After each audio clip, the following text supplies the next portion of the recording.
इस कहानी की लेखिका है अरित्री चैटर्जी। हाँ पापा, मैं समय से खाना खा लूंगी।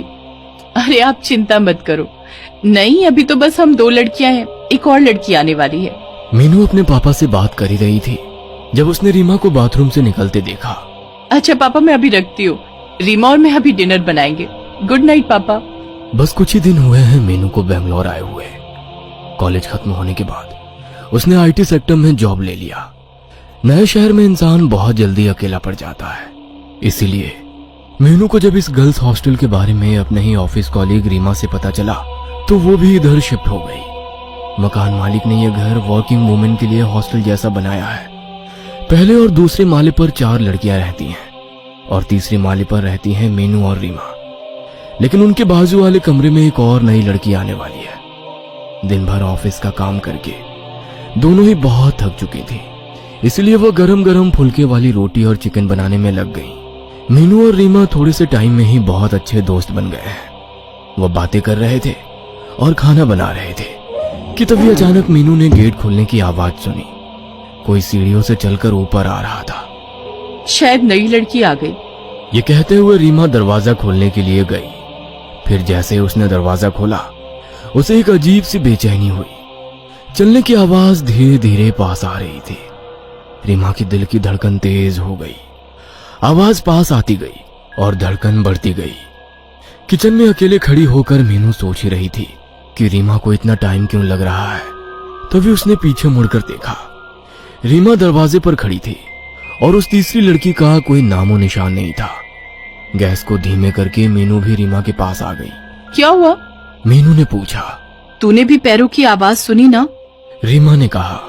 हाँ सुनी तो थी, फिर कोई अभी तक ऊपर क्यों नहीं आया? दोनों की आंखें अंधेरी सीढ़ी की तरफ अटकी रही। पैरों की आवाज अब बंद हो गई थी। चल नीचे चलकर देखते हैं, मीनू ने कहा। दोनों लड़कियां सीढ़ी से थोड़ा नीचे उतरी और फिर ऊपर से झांक कर देखा। एक लड़की दूसरे माले के स्टेयरकेस पे खड़ी थी।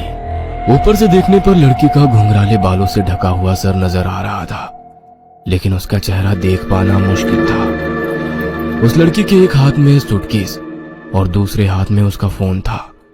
वो फोन पर अपनी माँ से बात कर रही थी। ध्यान से सुनने पर उसकी बातें सुनाई पड़ रही थी। हाँ माँ, खा लूंगी, आप अपना ध्यान रखना, जल्दी ही मिलती हो। रीमा और मीनू दोनों उसको ऊपर से चुपके चुपके देख रहे थे और उसकी बातें सुन रहे थे। तभी अचानक लड़की ने सर उठाकर ऊपर देखा। ये चीज इतनी जल्दी हुआ कि मीनू और रीमा पकड़े गए। उस लड़की की आंखों में कुछ अजीब था, जिससे उसके साथ आई कांटेक्ट होने पर शरीर में जैसे कपकपी दौड़ गई। गुस्से से देखते हुए वो लड़की धीरे धीरे ऊपर आ गई। मीनू और रीमा दरवाजे पर अपनी ऑकवर्ड स्माइल लेकर खड़े रहे। लड़की उनके सामने आकर बोली। क्या तुम लोग मेरी बातें सुन रहे थे? सिचुएशन को कंट्रोल में लेने के लिए मीनू ने झट से जवाब दिया। नहीं, हमने सीढ़ियों पर किसी के चलने की आवाज सुनी तो दरवाजा खोलने आ गए। लैंडलॉर्ड अंकल ने बोला था कि तुम आज आने वाली हो। मीनू की हाँ में हाँ मिलाते हुए रीमा ने कहा। हम बस तुम्हारा ही इंतजार कर रहे थे। ये मीनू है और मैं रीमा। नई लड़की ने शक भरी नजरों से दोनों को देखते हुए कहा। मैं जामिनी। इससे पहले कि और बातें हो पाती, जामिनी अपना सूटकेस लेकर सीधा अपने रूम में चली गई और जोर से दरवाजा बंद कर दिया। बड़ी ही अजीब लड़की है ये तो, रीमा ने कहा। नई नई आई है, शायद फैमिली को मिस कर रही है। चलो खाना खाकर सो जाते हैं, कल सुबह मीटिंग के लिए जल्दी उठना है। मीनू किचन में वापस चली गई। खाना खाकर दोनों लड़की गहरी नींद सो रही थी। अचानक प्यास लगने पर मीनू जाग गई। पानी का जग मेज पर रखना वो भूल गई थी। रीमा गहरी नींद में उसी के बाजू में सो रही थी। कहीं उसकी नींद भी टूट ना जाए ये सोचकर मीनू बिना लाइट ऑन किए किचन की तरफ चलने लगी। किचन के बाजू में ही जामिनी का कमरा था। उसका दरवाजा तब भी बंद था। किचन से पानी पीकर मीनू अपने रूम की तरफ लौट ही रही थी कि तभी उसे किसी के फुसफुसाकर बात करने की आवाज सुनाई दी। ध्यान से सुनने पर समझ आया कि आवाज जामिनी के कमरे से आ रही थी। मीनू ने मन ही मन सोचा, ये लड़की इतनी रात गए किससे बात कर रही है? एक कौतूहल मीनू के मन में जागी। बहुत आहिस्ता से थोड़ी सी भी आवाज किए बिना मीनू जामिनी के दरवाजे तक पहुंची। फिर उसने होल से रूम के अंदर झांक कर देखा तो जामिनी बेड पर बैठी है। उसके खुले काले बाल हवा में उड़ रहे हैं और उसके सामने टेबल पर एक कैंडल जल रही है। जामिनी हाथ में एक फोटोग्राफ पकड़े हुए बेड पे बैठे बैठे झूल रही है और पागलों जैसे बड़बड़ कर रही है। उसके शब्द अच्छे से सुनाई नहीं पड़ रहे हैं, लेकिन उसका ऐसा झूलना काफी डरावना लग रहा है। मीनू कुछ समझ नहीं पा रही थी कि ये नई लड़की ऐसी क्यों है कि तभी उसने ऐसा कुछ देखा जिससे उसके रोंगटे खड़े हो गए।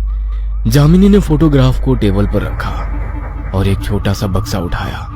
बक्से का ढक्कन खोल के उसके अंदर से उसने एक छिपकली निकाली। जामिनी ने छिपकली को उसकी पूंछ से पकड़ा हुआ था। उल्टी लटकती हुई छिपकली अपने जान की भीख मांगती हुई हवा में तैर रही थी, लेकिन जामिनी ने उसकी जान नहीं बख्शी।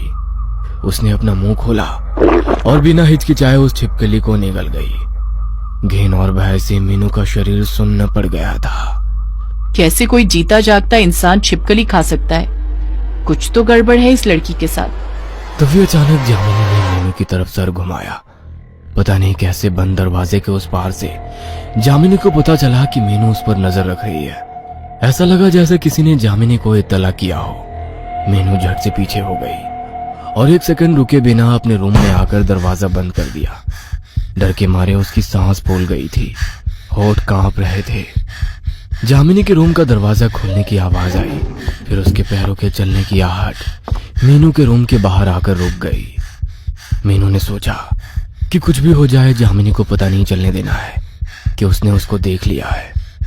2 मिनट तक कोई आवाज नहीं, केवल मीनू की दौड़ती हुई धड़कन सुनाई दे रही थी। फिर जामिनी के दरवाजा बंद करने की आवाज आई। जामिनी